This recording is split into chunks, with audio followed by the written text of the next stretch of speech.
Hello and नमस्कार दोस्तों। आज हम इस वीडियो में देखेंगे एकांत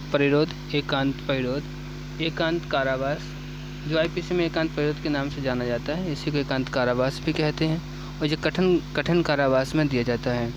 जो एकांत कारावास है, एकांत कारावास जो आईपीसी की धारा 73, आईपीसी की धारा कौन सी, आईपीसी की धारा 73 में इसका प्रावधान किया गया है।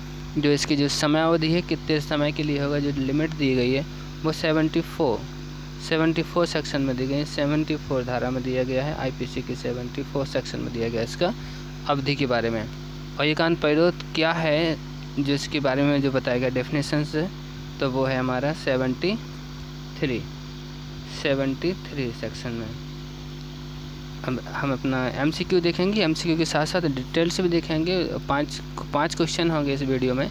5 क्वेश्चन के माध्यम से हम काफ़ी क्वेश्चन कवर कर लेंगे। तो अब हम स्टार्ट करते हैं अपना इस वीडियो का फर्स्ट क्वेश्चन है हमारा। फर्स्ट क्वेश्चन है, आईपीसी में एकांत परिरोध के बारे में बताया गया है। एक आईपीसी में एकांत परिरोध के बारे में बताया गया है। ऑप्शन देख लेते हैं पहले।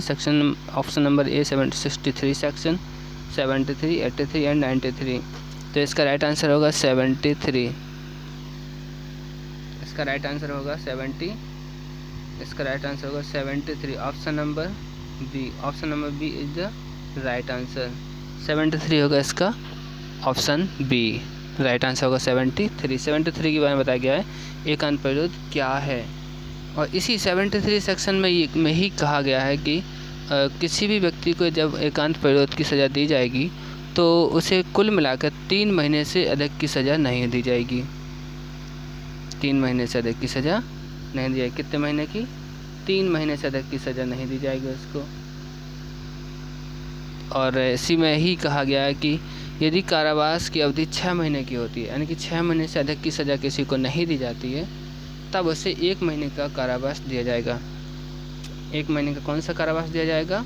जे एकांत कारावास दिया जाएगा। यदि किसी व्यक्ति को अवधि सज़ा मिलती है 6 माह की, तो उसको एकांत कारावास की सज़ा दी जाएगी 1 महीने की। 1 महीने से अधिक की सज़ा नहीं होगी, यानी कि 6 महीने में 1 महीने की सज़ा उसको एकांत कारावास की दी जाएगी। और इसी 73 सेक्शन में क्या गया है, जो एक बार में यदि उसे सज़ा दी जाएगी तो एक बार में 14 दिन से अधिक की सज़ा नहीं दी जाएगी। यदि एक बार में किसी अपराधी को एकांत कारावास की सज़ा देनी है तो उसे 14 दिन से अधिक की सज़ा नहीं दी जाएगी। नेक्स्ट क्वेश्चन देखते हैं हमारा। तो नेक्स्ट क्वेश्चन है, एकांत परिरोध की अवधि के बारे में कहाँ प्रावधान किया गया है, या अवधि का प्रावधान किया गया है। तो ऑप्शन देख लेते हैं पहले। Option number A section 74, 84, 97 section. Option D 64। इसका जो राइट आंसर होगा option number A is right answer. Section 74 में ये बताया गया कि इसकी अवधि के बारे में, इनकी एकांत परिरोध की अवधि क्या होगी। वैसे एकांत परिरोध की सिर्फ 2 ही सेक्शन है पूरी आईपीसी में। कौन सी है? 73 और 74। सिर्फ इतना याद कर लो आप कि जो ये 73 सेक्शन है, 73 सेक्शन में इसके बारे में बताया गया एकांत परिरोध के बारे में, और जो 74 है इसकी अवधि के बारे में बताया गया है। बस 2 ही सेक्शन है, 73 एंड 74। एकांत परिरोध के बारे में 2 सेक्शन पूरा प्रावधान कर दिया गया इसका। तो इस 74 धारा में ये कहा गया है कि अवधि क्या होगी। तो इसकी में यही कहा गया है कि जो मैं प्रीवियस क्वेश्चन में बता चुका हूँ कि एक बार में 14 दिन से अधिक की सज़ा नहीं दी जाएगी। यदि किसी व्यक्ति को सज़ा दी है अगर न्यायालय ने, तो एक बार में वो 14 दिन से अधिक की सज़ा नहीं देगा। और 6 महीने में 1 महीने के लिए देगा वो सज़ा। और क्या है, अगर उसकी 12 महीने की सज़ा होती है तो उसको 2 महीने का सज़ा 2 महीने का दिया जाएगा एकांत कारावास। यदि उसको 16 महीने की होती है तब उसे 3 महीने का। और फिर चाहे उसे कितने भी वर्ष की हो जाए सज़ा, लेकिन 3 महीने से अधिक की सज़ा उसको एकांत कारावास नहीं दिया जाएगा। तो ये हमारा नेक्स्ट क्वेश्चन है, एकांत कारावास की अधिकतम अवधि हो सकती है। एकांत कारावास की अधिकतम अवधि हो सकती है। इसमें जो ऑप्शन है, ऑप्शन ये थोड़ा सा मिस प्रिंट ऑप्शन है इसका। तो इसमें ऑप्शन है 3 माह, इसमें 6 माह लिख दिया है, तो इसमें क्या है 3 माह। एकांत कारावास की अधिकतम अवधि हो सकती है 3 माह। 3 महीने से अधिक की एकांत कारावास नहीं दिया जा सकता है किसी को भी। नेक्स्ट क्वेश्चन है इसमें कि एक बार में कितने समय के लिए एकांत कारावास दिया जा सकता है। एक बार में, अभी जो मैंने प्रीवियस क्वेश्चन में ही बताया था, जो 73 सेक्शन में तो बताया गया कि अधिकतम अवधि कितनी होगी, और जो 74 सेक्शन में बताया गया कि एक बार में 14 दिन से अधिक की सज़ा नहीं दी जाएगी। तो इसका आंसर होगा option number B is the right answer. 14 days 14 दिन से अधिक की सज़ा नहीं दी जाएगी। एक बार में यदि न्यायालय किसी को सज़ा देगा तो 14 दिन से अधिक की सज़ा नहीं देगा। तो और अब हम नेक्स्ट क्वेश्चन देखते हैं। नेक्स्ट क्वेश्चन तो इसमें है नहीं है, तो इसके बारे में पूरा डिटेल्स हो चुका है, और मैं इसकी जो कुछ है वो हैं, इसके कुछ केसेस हैं, तो केसेस में बता देता हूँ। और पहला केस आप नोट कर लीजिए, किशोर सिंह रविंद्र देव बनाम राजस्थान। पहला केस है इसका कठोर दंड से संबंधित है। कठोर दंड ही दिया जाता है जब उसे एकांत कारावास देते हैं। तो ये जो साधारण कारावास होता है ना, तो उसमें एकांत कारावास नहीं दिया जा सकता है, सिर्फ कठोर दंड में ही एकांत कारावास दिया जा सकता है। तो इसमें पहला केस लॉज है किशोर सिंह रविंद्र देव बनाम राजस्थान। किशोर सिंह रविंद्र देव बनाम राजस्थान। और दूसरा है सुनील बत्रा दिल्ली प्रशासन वाला है। और ये चार्ल्स शोभराज बनाम जेल अधीक्षक। चार्ल्स वाला है, और सुनील वाला कौन सा है, सुनील बत्रा का, और रविंद्र देव और किशोर सिंह का मामला। ये जो 3 केस हैं, ये 3 को पहला क्वेश्चन हम दोबारा रिपीट करते हैं। पहला क्वेश्चन है किशोर सिंह का, दूसरा सुनील बत्रा और तीसरा चार्ल्स शोभराज। ये 3 ही केस लॉज हैं इसमें, वो जो कि बहुत ही इम्पोर्टेंट है। इसमें एकांत कारावास तो हम शॉर्ट फॉर्म में एक बार और देख लेते हैं। एकांत कारावास को अधिकतम अवधि कितनी दी जा सकती है? अधिकतम अवधि दी जा सकती है 3 माह, और वो कितने महीने में होगी? 6 महीने में। 6 माह में 1 माह के लिए दी जाएगा। अधिकतम 3 माह के लिए दी जाएगी। एक बार में 14 दिन के लिए दी जाएगी सज़ा, बस, और वो भी कठोर कारावास में दी जाएगी। सेक्शन कौन सा है? 73 और 74। 73 और 74 सेक्शन है। इसमें यहाँ लिख देते हैं 73 और 74, 2 सेक्शन है टोटल। अब हम नेक्स्ट क्वेश्चन देखते हैं इसमें क्या है। नेक्स्ट क्वेश्चन है सदोष अवरोध और सदोष परिरोध में क्या अंतर होता है? सदोष अवरोध में क्या अंतर होता है, अब हम ये देख लें इसमें। तो ये सदोष अवरोध की जो सेक्शन है इसकी, सदोष अवरोध की सेक्शन है इसकी, सदोष अवरोध की 339 यानी कि 339 है इसकी सेक्शन आईपीसी में, जिसमें बताया गया सदोष अवरोध किसे कहते हैं, सदोष अवरोध क्या होता है। सदोष अवरोध को हम लोग इस तरह से समझ सकते हैं साधारण भाषा में, कि जैसे कि कोई इस तरह की 4 रास्ताएं हैं,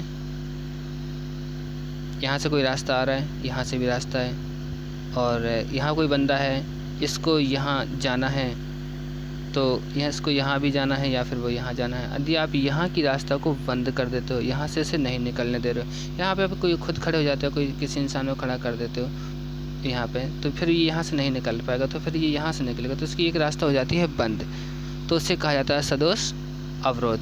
यानी कि किसी इंसान को चारों तरफ से ना घेर के किसी एक रास्ते को बंद किया जाए, या 1 से 2 रास्तों को बंद किया जाए, लेकिन उसकी निकलने के लिए रास्ता होनी चाहिए, तो उसे सदोष अवरोध कहा जाता है। और इसी के प्रतिलोम में, यानी कि इसी के अपोजिट जस्ट है सदोष परिरोध। माना कि कोई इंसान यहाँ खड़ा है और यहाँ भी रास्ता है, इसके लिए चारों रास्ताएं हैं, और आपने यहाँ भी बंद कर दिया रास्ता, यहाँ से भी चारों दिशाओं से रास्ताओं को बंद कर दिया, अब वो कहीं से भी नहीं निकल सकता, तो इसे कहा जाता है सदोष परिरोध। यदि आप एक दिशा खुली रहने दो, इसकी 3 दिशाएं बंद कर लो, तो ये सदोष अवरोध होगा, और 4 दिशाएं बंद कर लो, सदोष परिरोध होगा। सदोष परिरोध के बारे में कहाँ बताया गया है? 340 में। और सदोष अवरोध के बारे में कहाँ बताया गया है? 339 उनके 339 में। 339 और 340 में 2 ही इसकी सेक्शन है, इसमें सिर्फ 2 ही सेक्शन है। तो इसमें जो अभी इसने पहला देखा था सदोष अवरोध और सदोष परिरोध, यानी कि एक रास्ता बंद करना अवरोध, एक रास्ता